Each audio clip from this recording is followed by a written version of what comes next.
wabarakatuh. Dusana Soro Minang TV sadonyo, alhamdulillah hariko tanggal 30 Juni 2022 kita bersuah balik dengan Dusana dalam sebuah program podcast tokoh. Dalam program podcast tokoh, kita selalu menghadirkan para tokoh-tokoh yang memang pada prinsipnya adalah yang kadang yang kita angkat profil ketokohannya, kadang yang kita angkat kegiatan-kegiatannya, dan kadang juga kita angkat adalah bisnis-bisnis para tokoh tersebut. Nah, di sana Soro Minang TV sadonyo, hariko kita seperti flyer yang sudah kami sampaikan kepada Dunsana sadonyo, itu kita berbicara kondisi pariwisata Batam terkini atau 2022.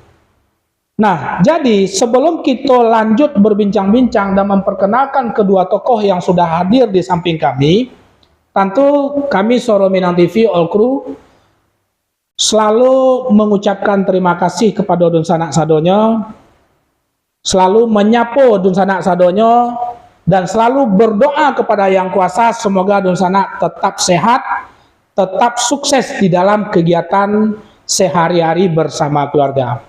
Oke Dunsana, untuk Dunsana seperti apa yang telah kami sampaikan tadi, ikutin bincang-bincang kami tentang kondisi pariwisata Batam. Insya Allah sebentar lagi kami akan perkenalkan dua tokoh yang sudah hadir di dalam di studio kami. Tentu sebuah kebanggaan bagi SMTV bisa mengundang dua tokoh yang cukup kompetensi di bidang dunia pariwisata tersebut. Dusana Soro Minang TV sadonyo, terima kasih dan ikutin terus live streaming kami Suwaro Minang TV, Suwaro Urang Awak. Oke. Assalamualaikum PD. Waalaikumsalam. Masya Allah. Dusana Soro Minang TV. Saya tadi kita berbahasa Minang, Pak Edi sama Pak Haji Is mungkin tidak begitu mengerti. Tapi yang jelas kita tidak membicarakan apa-apa ya.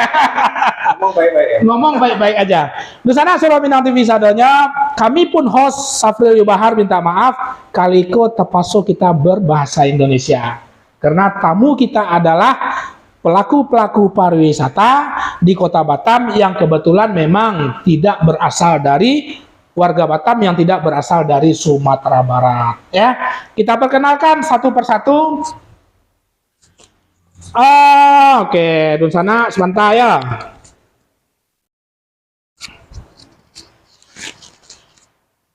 Yang pertama adalah Bapak Edi Sutrisno. Assalamualaikum Pak Edi. Waalaikumsalam. Masya Allah. Di sana Soro Minang TV, Pak Edi Sutrisno adalah Eksekutif Direktur Batam Tourism and Promotion Board. Artinya adalah beliau berada di dalam sebuah organisasi atau apa ini? Badan ya, dalam sebuah badan yang insya Allah sebentar kita akan tanyakan apa ini badan itu gitu. Sebelum kita berbicara tentang pariwisata. Dan di samping beliau adalah Bapak Haji Iswahyudi. Kalau itu tak perlu saya nengok ini. Bapak Haji Iswahyudi Dunsana Soro Minang TV. Beliau adalah salah satu pelaku bisnis pariwisata itu sendiri yang selama ini mungkin Dunsana kenal, yaitu Jambu Marina ya, Jambu Marina. Jadi kalau Dunsana yang penasaran siapa yang punya Jambu Marina tuh, tolong sorot tuh Pak kameramen. Nah, inilah Haji Iswahyudi SE. Assalamualaikum Pak Haji. Waalaikumsalam. Masya Allah, alhamdulillah senang kami kru Soro Minang TV, bapak-bapak yang apa namanya, yang konsen di bidang dunia pariwisata bisa hadir kita bincang-bincang. Dan perlu Dunsana ketahui sebenarnya kita juga telah mengundang ya Kepala Dinas Pariwisata Kota Batam, tapi memang kebetulan beliau Surabaya. Ada tugas ke Surabaya, tadi siang berangkat ya, sehingga akhirnya beliau hanya bisa menyampaikan permintaan maaf untuk tidak bisa hadir. Insya Allah lain kapan kita nanti akan siapkan waktu berbicara lebih luas tentang pariwisata tersebut dalam bentuk dialog publik. Wah, nanti kita siapkan waktunya khusus dialog publik. Semua komponen-komponen sektor-sektor yang berhubungan dengan pariwisata kita undang, segala bentuk asosiasi. Oke, Pak Edi. Sebelum kita berbicara tentang kondisi pariwisata, baik itu mungkin pra-COVID, kondisi COVID, dan pasca atau kekinian itu, tentu mungkin para pemirsa Suara Minang TV masih banyak yang belum paham tentang Batam Tourism Promotion Board itu gitu. Oke. Mungkin bisa Pak Edi sampaikan sedikit tentang itu. Sekarang. Oh iyalah, mau ngopi dulu nggak? Cobalah dulu kopi jahe, gitu ya. Baik, jadi di Inggrisnya ya, kalau bahasa Inggrisnya itu disebut sebagai Batam Tourism and Promotion Board. Nah, kalau di Indonesia kan itu namanya Badan Promosi Pariwisata Daerah. Badan Promosi Pariwisata Daerah. BPPD Kota Batam. Kota Batam. Sebenarnya setiap daerah itu diberi amanat oleh Undang-Undang Pariwisata untuk membentuk Badan Promosi Pariwisata Daerah. Cuman mungkin tidak semua kota dan kabupaten atau provinsi melakukannya. Mungkin kota-kota tertentu seperti Bandung, seperti Jakarta, yang Surabaya, Bali yang memang pariwisatanya menjadi salah satu andalan tulang punggung dalam perekonomiannya. Nah, Batam juga dibentuk. Jadi dibentuk berdasarkan Undang-Undang Pariwisata. Nah, siapa anggotanya? Nah, anggotanya adalah para ketua-ketua asosiasi pariwisata. Jadi misalkan ASITA, Asosiasi Tour Travel, itu ketuanya masuk di dalam keanggotaan. Lalu ada PHRI, kemudian ada asosiasi lain seperti HRMA. Artinya seluruh asosiasi yang memang di dalam pariwisata gitu ya. Terlepas dari bidangnya apa-apa gitu ya. Ya, gitu. Lalu dibentuk Badan Promosi Pariwisata Daerah, dilantik oleh Bapak Wali Kota. Lalu kemudian bekerja tandem nih dengan pemerintah untuk mempromosikan, untuk membuat image yang positif tentang pariwisata. Nah, kerja kita memang membackup pemerintah. Membackup daripada pemerintah. Khusus dari sisi pariwisata. Iya, terutama di bidang promonya, di bidang promo, di bidang pemasarannya, supaya contohnya Batam bisa dikenal tidak saja di dalam negeri tapi di luar negeri. Itu fungsinya. Jadi satu, menaikkan citra pariwisata daerah. Yang kedua, menarik sebanyak-banyaknya orang untuk datang ke Batam. Ke Batam itu sendiri. Jadi itulah tugas daripada Badan Promosi Pariwisata Daerah Kota Batam itu sendiri ya. Mungkin secara umum sudah mulai banyak mengerti kita semua tentang Badan Promosi Pariwisata Daerah Kota Batam itu. Pak Edi, artinya adalah teman-teman yang tergabung di dalam badan promosi ini adalah benar-benar teman-teman yang bergerak di bidang pariwisata. Artinya teman-teman yang punya bisnis core utamanya adalah pariwisata itu sendiri. Nah, kalau kita lihat Pak Edi, 2 tahun lebih kurang adalah musim yang sangat gelap bagi dunia pariwisata. COVID-19 itu luar biasa membuat dunia pariwisata justru yang paling teruk lah dalam tanda petik. Tapi sebelum masuk ke situ, sebenarnya sampai sejauh mana sih sebelum COVID pemerintah betul-betul mengandalkan salah satu PAD terbesarnya adalah dari pariwisata itu. Sebelum COVID itu seperti apa kondisinya sebenarnya, Pak Edi? Oke, jadi begini, sebelum COVID ya. Iya, kita bicara sebelum COVID dulu. Hampir satu dekade lebih, bahkan nyaris 2 dekade. Itu dari dulu kita selalu menjadi triggers penyumbang wisatawan terbanyak di Republik Indonesia. Bersama Batam bersama dengan Kepulauan Riau. Penyumbang wisatawan terbesar, 3 terbesar selalu. Kalau nggak Jakarta, Bali dan Kepulauan Riau. Tapi Kepulauan Riau tentu andalannya adalah Batam. Ya. Jadi sampai dengan 2019 jumlah wisatawan asing yang masuk ke Batam sendiri itu 1,9 juta. 1,9 juta. Ya, di 2019. Artinya sebelum nyaris COVID 2 juta. Nyaris 2 juta. Nyaris 2 juta kita didatangi. Kalau dirata-ratakan 1 bulan itu ada 150.000 orang asing mendatangi pulau ini. Bayangkan, kalau 150.000 orang datang, ini kan sebuah berkah yang betul-betul luar biasa. Karena apa? satu orang saja menghabiskan $100 katakanlah satu hari, berarti spendingnya berapa? Tinggal dikalikan saja. Betul. Itu langsung menyesap ya ke tukang ojek, ke Grab, semua kena, ke hotel, ke restoran dan sebagainya. Termasuk saudara saya yang UMKM. Ya, termasuk udah pasti. Jadi kena. Dan efeknya besar, multiplier effect daripada Wisman itu besar. Nah, dalam kondisi seperti itu artinya apa? Batam sangat diandalkan untuk menjadi kontributor penyumbang Wisman. Karena itu pemerintah pusat waktu itu memberi perhatian khusus. Jadi di dalam RPJM Kementerian Pariwisata, kita itu ditempatkan sebagai 3 Gristers, 3 besar. Bersama tadi Batam, Kepulauan Riau, Jakarta, lalu Bali. Dalam RPJM-nya. Baru kedua 10 Bali baru. Jadi Jogja, Bandung, Semarang, Borobudur, semua itu masih di bawah Kepulauan Riau. Kepri ya? Di bawah Kepri bersama Jakarta dan Bali. Artinya apa? Kita menjadi top priority. Karena itu apa? Diberi insentif besar. Terus oleh pemerintah oleh pemerintah, terutama Kementerian Pariwisata. Betul. Agar apa? Agar kita betul-betul karena kalau border ini lebih cepat mendatangkan Wisman. Ya, benar. Karena kita diuntungkan.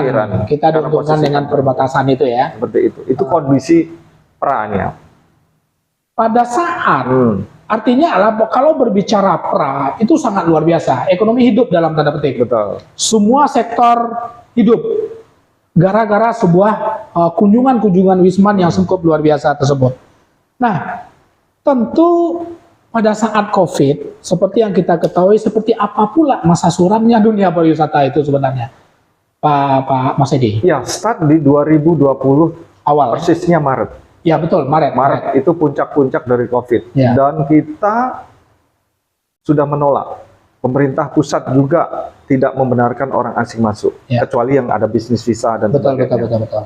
Turis visa sudah betul-betul di-close. Nah, ketika itu dalam kondisi seperti itu, Wisman di Batam itu yang biasanya 1 bulan 150.000, hanya sekitar 300 sampai 200 orang saja. Bayangkan, 150.000, lalu yang datang cuman tinggal 100, 200 sampai 300 manusia saja yang datang. Tinggal 1 sampai 5% dari sekian persen saja. Jadi akibatnya apa? Akibatnya kita yang di industri pariwisata udah betul-betul sekarat.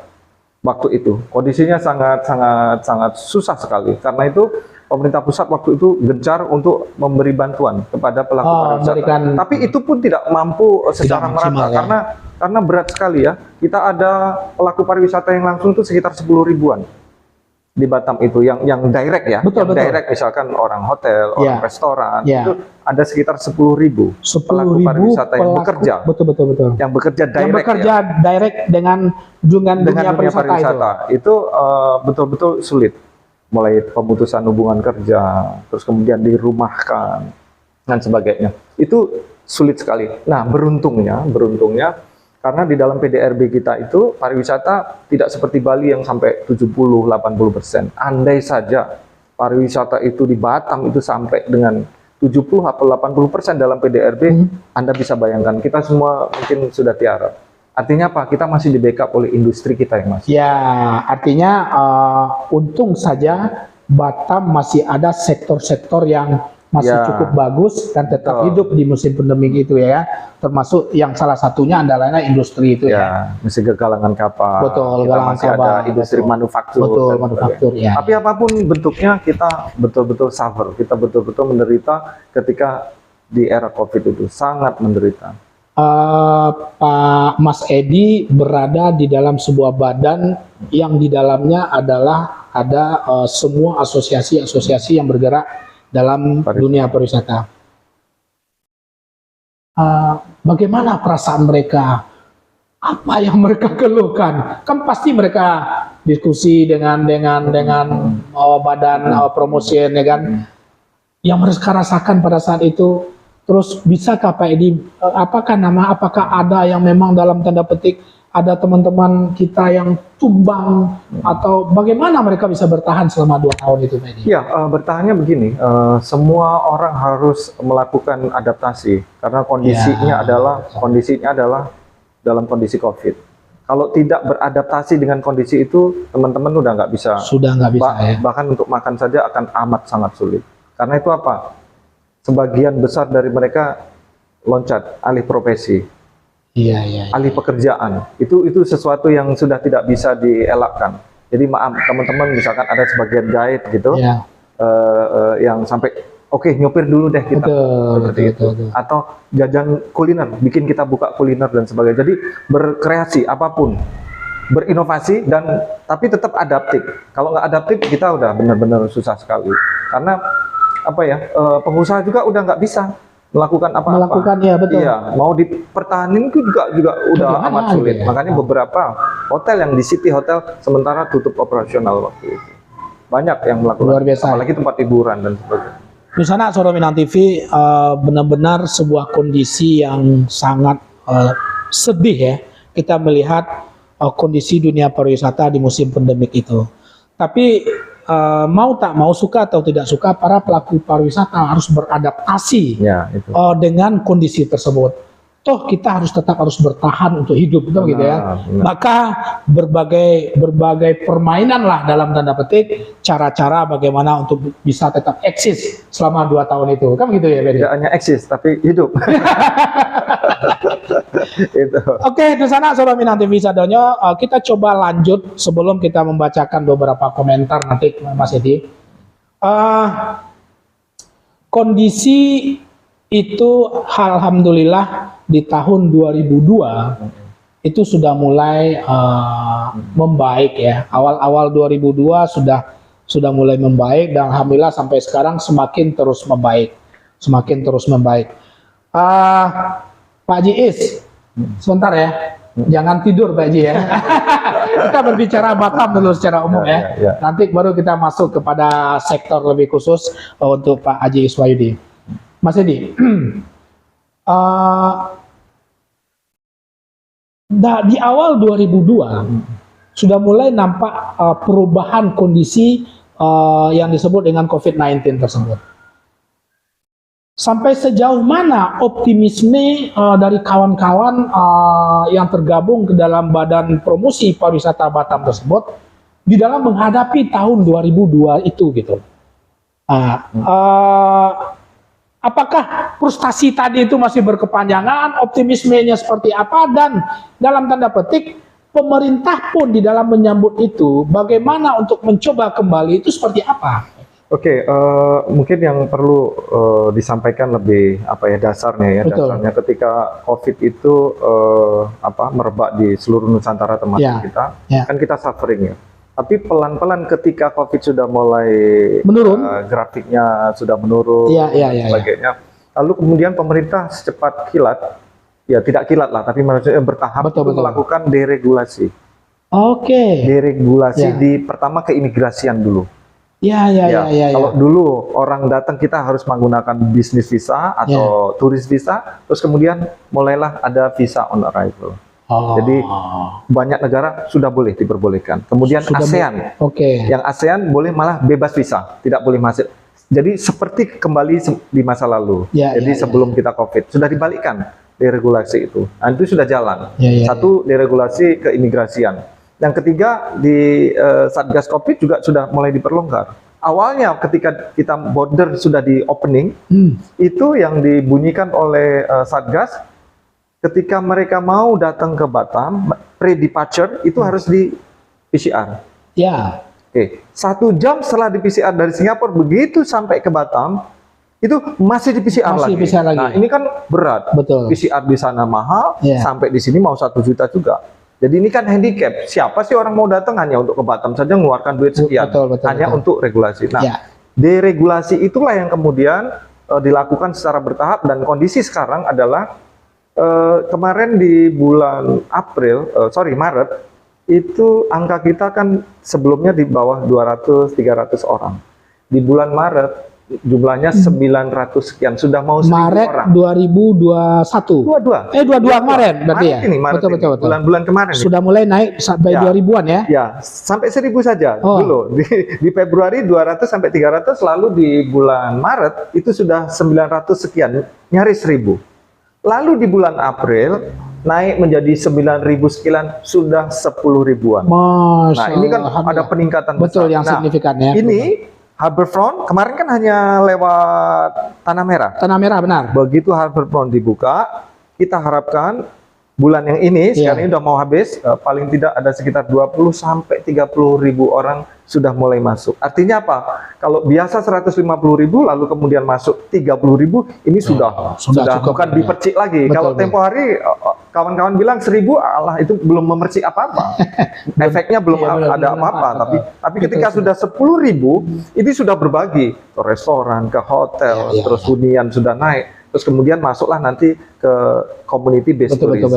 Jadi sekarang kita teman-teman, kita bantu teman-teman yang di community based tourism, kayak kalau di tempat beliau ada Jambu Marina, ada Jambu Madu, ada yang di seputaran itu ya. Seputaran situ, Puncak Beliung ya, Puncak Beliung, lalu ada beberapa tempat itu community based tourism. Nah, ini kita beri semacam bukan insentif ya, tapi kita dorong mereka untuk melakukan upaya inovatif. Salah satunya apa? Melakukan kreasi-kreasi ya. Kreasi salah satunya melakukan membuat atraksi-atraksi di tempat destinasi. Nah, nanti detailnya seperti apa? Betul. Abang Nda bisa tanya. Tapi paling tidak ini ke depan itu karena sudah mulai back to normal. Sekarang tinggal dua sebenarnya handicapnya. Pertama, harga tiket. Ya kemarin dari Singapura masih hampir sama ya. Dari Singapura kan 800-an ya di awal. Nah, sekarang sudah turun lagi jadi 100 menjadi 700. Nanti kita ingin perlahan ketika Harbourfront sudah betul-betul open secara terbuka, itu bisa kemudian paling tidak mendekati ke 500 ya, hampir kalau mendekati. Sudah sampai angka normal itu tadi target kita 100-an ribu itu insya Allah akan tercapai. Itu yang pertama. Yang kedua, visa on arrival. Ya, visa on arrival itu diberikan kepada orang asing di luar ASEAN, termasuk ASEAN juga boleh masuk pakai visa on arrival dan boleh di-extend. Nah, cuman visa on arrival ini masih jadi hambatan karena apa? Biasanya dulu di masa lalu 2 tahun sebelumnya, orang masuk nggak perlu bayar visa. Karena 500 itu termasuk lece kalau orang Melayu. Kita datang, kemudian masuk ke counter, bayar 500 ribu. 500 itu kan ya gimana ya, ngantri lagi.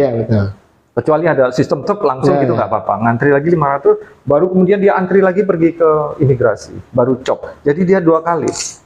Ini bikin nggak nyaman lah handicap. Dan 500 ribu itu kan bagi meskipun orang kaya masih tetap jadi cost yang gede. Karena itu kita harapkan pemerintah segera deregulasi lagi, mencabut visa on arrival, semuanya diganding menjadi visa exemption atau bebas visa. Kalau 2 itu sudah berjalan secara normal, 1 deregulasi, 1 lagi tiket, saya pikir bisa 100-an ribu bisa dijangkau dalam waktu yang singkat ini. Jadi paling tidak di akhir tahun ini kita prediksi bisa menyentuh 100.000 wisatawan asing. Amin. Ya. Artinya adalah masih ada sebuah harapan yang diharapkan oleh para pelaku pariwisata, Batam Promotion, Badan Promosi Pariwisata Batam. Bagaimana pemerintah akan diminta untuk memberikan visa deregulasi, dicabut semua. Terus yang kedua adalah masalah tiketing kembali lagi pada saat back to normal. Back to normal. Mas Edi, sebelum kita lanjut cerita-cerita tentang Jambu Marina dengan Pak Haji Is, tadi sudah disinggung. Tentu kami mencoba menyapa dulu Dunsana Soro Minang TV.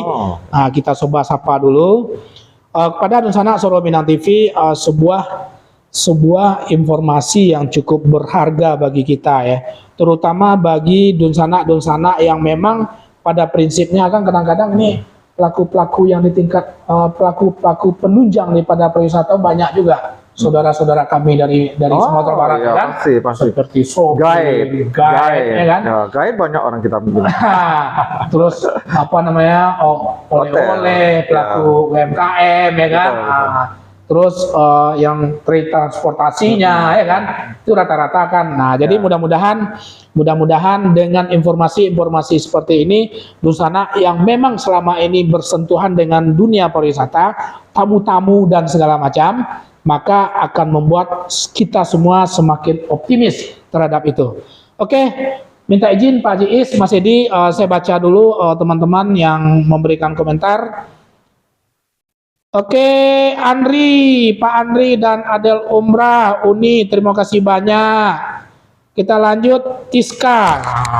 Wala gaek tuh yo, harus pakai itu cuma tuh ya. Iya. Kayak ngerti. Rupanya tahu ya, tahu Mas Edi artinya. Bu Adel, ketika bisa bertahan, insya Allah menang, kata Bu Adel. Bu Adel ini bisnisnya travel umrah, mungkin Arminareka ya. Terus Tuan Muda, terima kasih banyak jempolnya. Tuan Muda lagi hadir ketua, terima kasih. Pak Andi Samudra, Assalamualaikum warahmatullahi wabarakatuh. Selamat malam untuk SMTV dan narasumber kita, sebuah pencerahan tentang pariwisata Kota Batam. Terima kasih Pak Andi. Waalaikumsalam warahmatullahi wabarakatuh. Armentias, suaro Minang, yo suaro urang awak bana. Ngerti nggak? Orang kita bener-bener ya. Terima kasih Pak Armen. Tengku Johan Johari, Assalamualaikum. Surabaya menyimak. Wow. Masya Allah. Jauh-jauh Surabaya. Uni Adel kembali bergerak, jangan diam. Kita cukup lama dipaksa untuk diam. Terima kasih semangatnya Uni Adel. Pak Andri, Assalamualaikum. Suara Minang TV siap menyimak. Semoga kita dapat informasi yang baik dari narasumber kita. Tentu pasti Pak Andri ya. Ada yang mengirim bintang sampai 200 bintang, alhamdulillah. Masya Allah. Kan kalau media sosial kan itu, ya kan? Rame. Oke, Dunsana Suara Minang TV sadonya, bagi Dunsana yang ingin bertanya-tanya tentang pariwisata, mumpung ada para ahlinya, boleh silakan bertanya dalam dalam podcast kita hari ini. Oh ya, Taska Indra, Assalamualaikum, Suara Minang TV, Air Molek Inhu Riau hadir. Masya Allah, Air Molek ya. Terima kasih Pak Taska Indra. Untuk Dunsana yang lain, nanti kita bacakan, kita lanjut bincang-bincang dengan narasumber kita yang ada di samping, yaitu Bapak Haji Iswayudi. Oh iya. Iya, tapi yang dua rusak. Oke. Pak Haji, tadi Pak Mas Edi sudah mulai berbicara tentang optimisme di tahun 2022, pergerakan dari awal Maret kemarin sampai sekarang ya sudah mencapai 30.000 ya, Mas Edi ya. Insya Allah di bulan ini bisa sampai 30.000. Insya Allah di bulan ini sudah sampai di 30.000 wisatawan asing ya. Kita belum berbicara lokal ini. Ya, nah, lokal yang dari Jakarta, dari Padang itu belum kita hitung dalam tanda petik. Domestik bahasa lebih keren ya. Pak Haji Is dengan Jambu Marinanya. Yang pertama saya mencoba dulu bertanya tentang di dalam kondisi COVID. Bagaimana cara Pak Haji dalam hal ini di Jambu Marina bisa bertahan di musim COVID itu gitu? Ya. Terima kasih Pak Safril. Ya, dengan kondisi COVID tentu kami berusaha untuk eksis. Betul. Itu pertama. Makanya di dalam kondisi COVID apapun kami mencoba untuk bertahan dengan kondisi yang ada. Waktu itu bulan Maret kami sempat closing selama hampir 3 bulan, tutup operasional. Betul-betul kami tutup. Memang aturan. Memang kebijakan pemerintah harus tutup waktu itu. Mau nggak mau ya kami harus mengikuti peraturan dan kami tutup betul operasional di sana. Kami hanya mengandalkan waktu itu ya berusaha untuk menghidupi karyawan dengan 15 orang itu, bagaimana kami harus berputar otak nih. Terpaksa lah bagaimana kita harus ya jualan online lah, produk hasil pertanian. Benar, itu yang disebut dengan kreativitas ya, untuk bisa beradaptasi dengan kondisi. Betul. Bagaimana kita mempertahankan 15 karyawan itu dengan menjual produk-produk kita. Kebetulan ya ada buah-buahan, ada produk olahan dari buah. Bagaimana ya kita jualan online lah waktu itu. Karena nggak ada kunjungan pasti. Tetapi seiring berjalannya waktu dengan 15 orang pun nggak sanggup juga, harus kita pertahankan. Ya ada dengan kerelaan hati berusaha resign dulu untuk sekian waktu, ya sampai dengan kondisi sedikit ada istilahnya pembatasan PPKM. Ya sedikit demi sedikit kami ada pelonggaran. Betul. Sedikit ada aktivitas, ya sedikit lah, alhamdulillah. Kami karena kami menjual suasana alam, lingkungan alam, udara yang terbuka, ya sedikit menjadi nilai lebih dibanding yang suasana indoor. Betul. Karena kita punya suasana outdoor, ya sedikit dengan kondisi COVID ini sedikit orang lebih confident dibanding ruangan tertutup. Benar. Jadi dengan daya kita punya kelebihan di situ, ya alhamdulillah, ya tetap kita berusaha untuk memberikan edukasi kepada masyarakat bahwasanya kita membuka dengan kondisi sesuai dengan protokol COVID itu. Nah, alhamdulillah seiring perjalanan waktu PPKM semakin longgar, ya kami ya tetap berkreativitas bagaimana supaya pengunjung bisa hadir dengan kondisi PPKM tersebut. Alhamdulillah ya dengan seiring berjalannya waktu ya sampai sekarang kami masih tetap berkembang. Alhamdulillah ya. Tetap bertahan dengan kondisi yang ada. Betul. Jadi artinya memang seperti Mas Edi bilang tadi itu, pada saat di musim pandemik itu memang benar-benar kreativitas kita sebagai seorang pengusaha ataupun sebagai seorang pekerja di sektor pariwisata tersebut benar-benar harus beradaptasi dengan situasi tersebut. Betul. Dan harus punya berimprovisasi lah istilahnya untuk bisa bertahan di dalam kondisi pandemi. Di dalam tahun 2022 seperti Mas Edi tadi bilang, ini kan sudah mulai terjadi perubahan dari regulasi, ya kan, insentif yang diberikan oleh pemerintah, sehingga baik itu dari pemerintah maupun dari Satgas COVID itu sendiri. Itu sebelum kita masuk kepada program yang terupdate yang dilakukan oleh Marina, bagaimana optimisme Jambu Marina dalam hal ini untuk supaya lebih bisa memanfaatkan peluang-peluang yang sudah diberikan oleh pemerintah ini gitu. Dan sanak Sadayo kami sampaikan dengan kondisi sekarang begitu border dibuka, ya kan, dan kondisi COVID pun udah mereda, ya kami seperti biasa melakukan beberapa kegiatan rutin. Karena di kami itu kegiatan rutin tuh edukasi, biasanya kan kunjungan sekolah tuh. Betul, edukasi ya, saya sering monitor. Kami udah mulai ngajuin lah untuk mengarahkan beberapa sekolah dan sekarang udah mulai ada edukasi. Ya kunjungan wisata, ya biasalah kalau hari weekend kami cukup cukup warga antusias untuk datang ke kebun. Apalagi dengan produk buah kami, jus jambu kami juga menjadi sudah menjadi brand tersendiri di Kota Batam ya, Jambu Marina ya. Bahwa kami punya produk unggulan jus jambu. Harusnya dibawa jus jambu dari sini. Lupa nih. Biar kameramen dapat ya kan. Apalagi sekarang ketika border dibuka, ya tentu kami harapkan adalah efeknya ke kami juga mendapatkan imbas dari kunjungan wisatawan.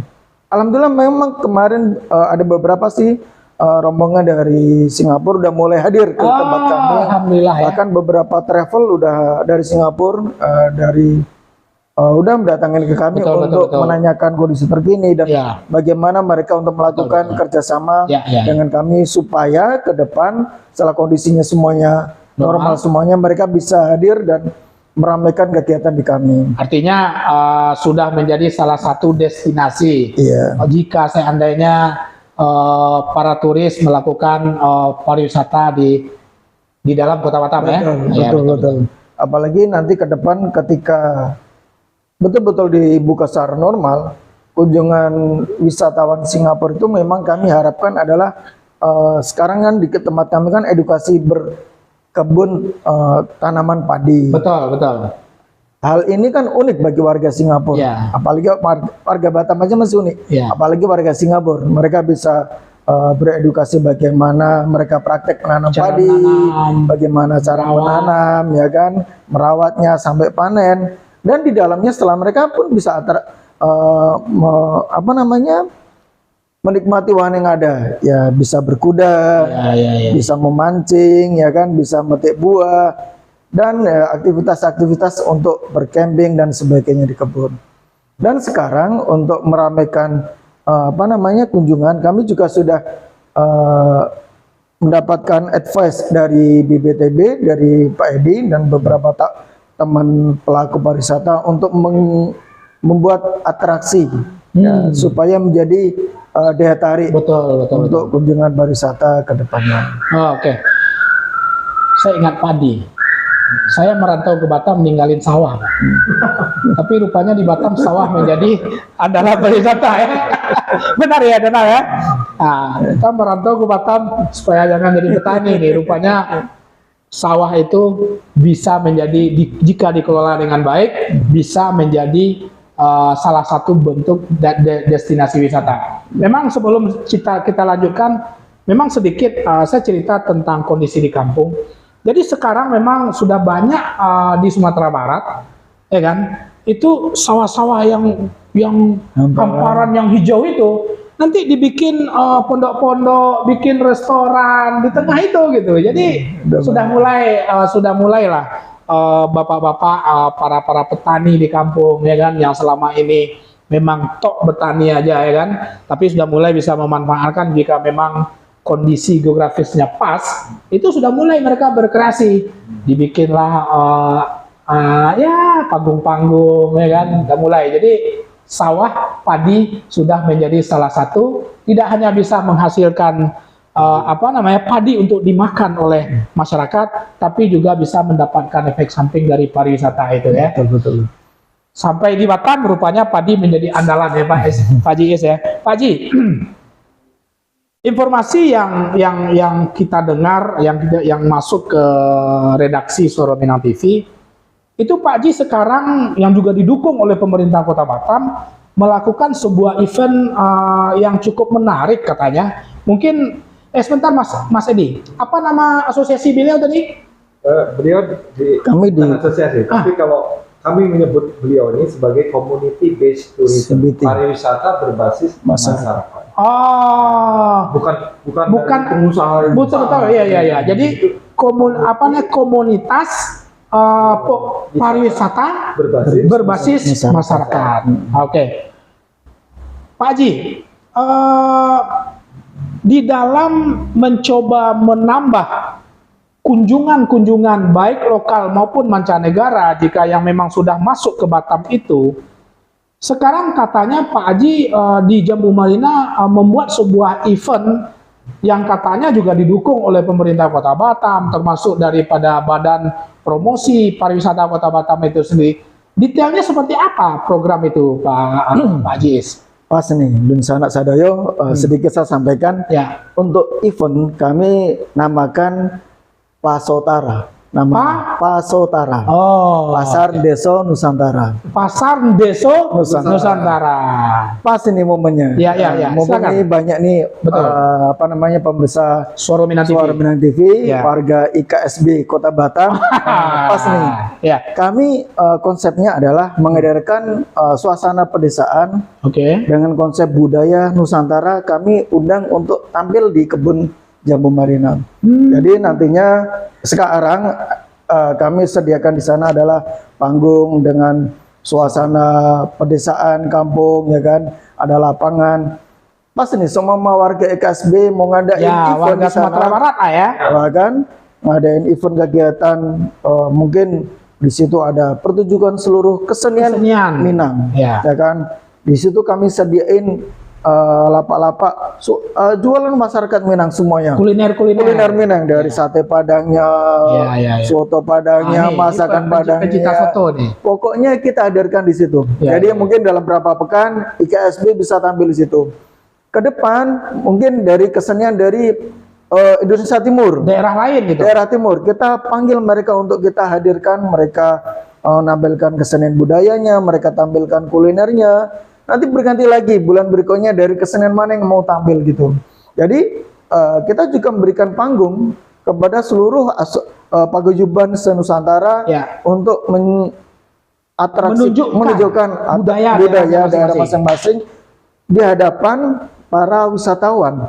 Jadi ketika wisatawan itu hadir, ya kan, ada atraksi budaya Nusantara, mereka bisa ikut menyaksikan, ikut bermain sekalian, bahkan bisa menikmati kuliner yang ada di situ. Jadi ketika ada budaya Nusantara kita tampilkan, ya kita berikan hiburan kepada para pengunjung. Ya. Apalagi kalau wisatawan asing kan suka terhadap budaya Nusantara kita. Informasi waktu kita ada dialog tentang organisasi dari Kepala Badan Kesbangpol itu yang sudah terregister 27 organisasi paguyuban seluruh Nusantara yang sudah ada di Kota Batam. Berarti siap-siap lah Pak Haji. Siap. Mau berkomunikasi dengan kepala suku ya.